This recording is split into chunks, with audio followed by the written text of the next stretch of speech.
Bonjour à tous les internautes, ici Keiko Magazine, le magazine qui vous propose des critiques ciné et télé.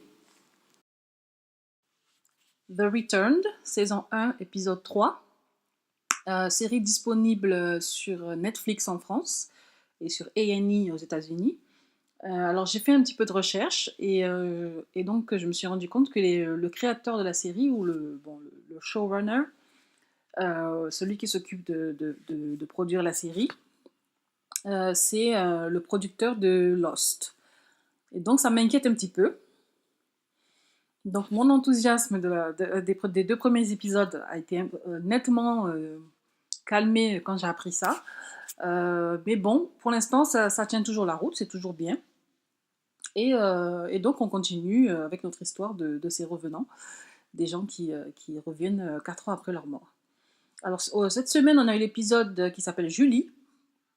D'ailleurs, c'est très marrant, comme dans cette ville soi-disant américaine, tous les personnages ont des noms français. Donc ça, c'est un petit peu bizarre, mais bon, je pense qu'ils ont gardé les noms pour ajouter un petit peu de bizarrerie du point de vue américain. Comme ça, une ville à part où les gens ont des noms français, voilà. Donc ça rajoute un petit peu, pas à l'épouvante, parce que c'est pas grave d'avoir un nom français, mais ça rajoute un petit peu à la singularité de cette ville. Et donc Julie, c'est celle qui a recueilli Victor, le petit garçon, et le petit garçon qui est très bizarre. Et donc on apprend que Julie, bon je sais pas si c'est accessoire ou pas, mais en tout cas on apprend qu'elle est lesbienne. On apprend aussi qu'elle sortait avec la policière, donc une des policières de la ville, et qu'elle a été attaquée il y a 7 ans. Elle a été attaquée et poignardée violemment. Et on ne sait pas comment elle a survécu, mais elle l'a survécu. Et donc, bon, elle me semble assez traumatisée. Et donc, vu que la semaine dernière, je ne sais pas si c'est dans l'épisode 1 ou 2, mais il y a eu la servante qui a été attaquée également. Et donc, ça lui fait un petit peu revivre tout ça. Et donc voilà, quoi. Donc c'est Julie.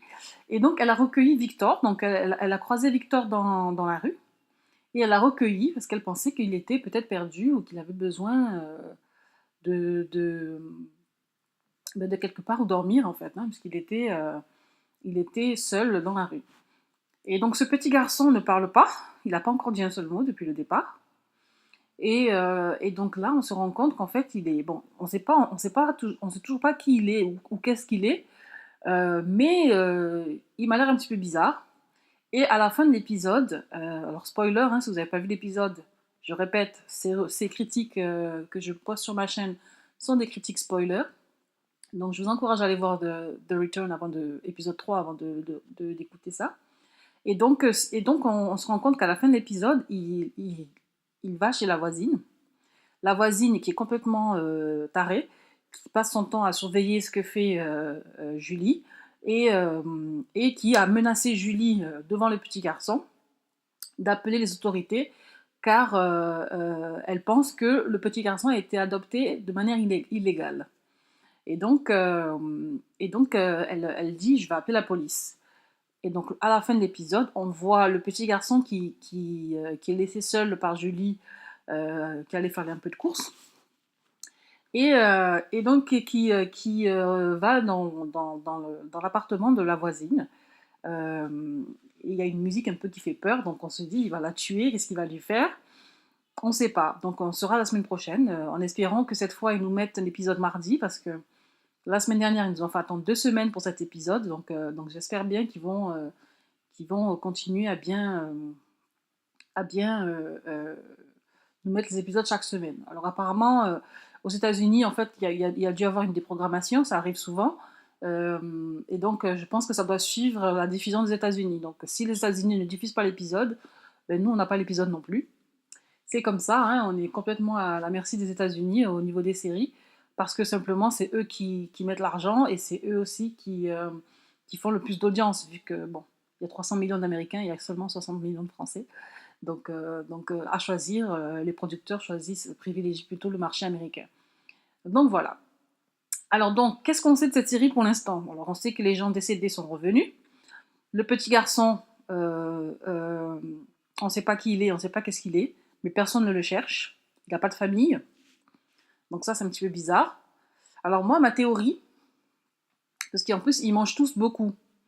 Donc peut-être qu'ils sont aliens ou, oui, revenants, mais ça veut dire qu'ils sont toujours morts en fait, mais qu'ils sont des morts vivants, quoi.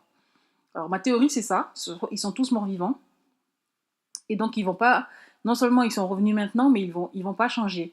C'est-à-dire que dans 10 ans, dans 20 ans, ils seront toujours, par exemple, Camille, elle sera toujours au même âge, elle va rester enfant toute sa vie. Et donc c'est ce que moi je pense.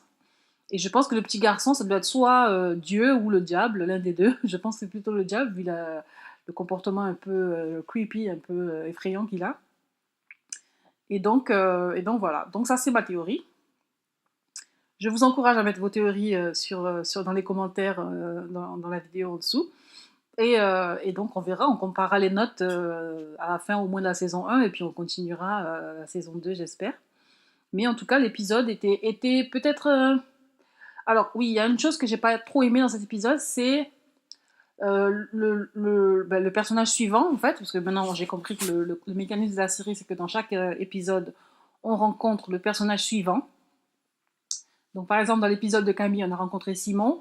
Dans l'épisode de Simon, on a rencontré Julie. Bon, Julie, elle était là tout le long, mais voilà. Et donc dans l'épisode de Julie, on rencontre le quatrième personnage, je me rappelle plus de son prénom, mais le type qui frappe son frère et le frère qui lui dit mais tu es mort avec maman et il dit mais pourquoi je sais pas que maman est décédée, j'étais où pendant qu'elle était décédée, et il lui dit tu étais avec elle.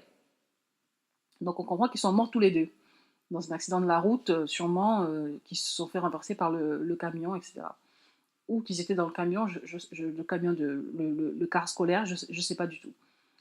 Et donc voilà. Alors moi, le bémol de cette série pour l'instant, c'est que c'est un peu répétitif. C'est-à-dire que chaque semaine, on a quelqu'un qui revient et on a les proches qui pètent un plomb. Bon, on l'a vu une fois, 2 fois, 3 fois, 4 fois maintenant. Et je pense que là, ça suffit. Je pense que là, maintenant, il devrait plutôt passer cette étape et arriver directement à la partie où je sais pas, faire un travail d'édition, un travail de montage et mettre directement qu'est-ce que tu fais là, tu es décédé il y a 4 ans, voilà, passer la partie où les gens pètent les plombs, quoi, parce que je trouve que c'est trop répétitif.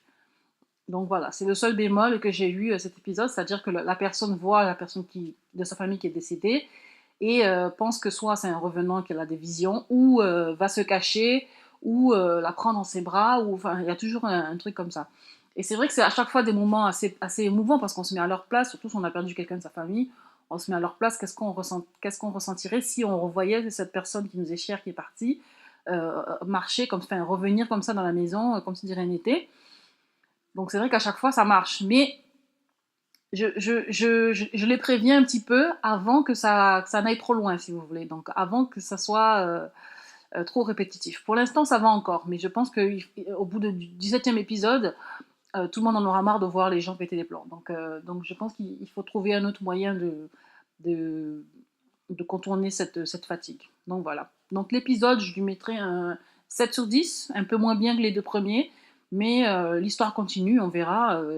Et aussi, ça m'inquiète un petit peu que ce soit le créateur de Lost, parce on se souvient tous du dernier épisode de Lost, de la fin de Lost. Les Américains sont pas très forts pour finir leur série. Donc je sais pas comment ça va se terminer, mais je crains un petit peu le pire. Mais en tout cas, pour l'instant, ça va. J'espère qu'on va avoir une explication avant la saison 15. Que ça va pas être comme ça tout le long, pendant 17 saisons sans qu'on sache s'ils sont vivants, s'ils sont morts, qu'est-ce qui se passe.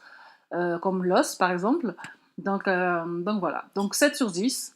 Et j'espère que ça va avancer un petit peu. Merci bien. Au revoir.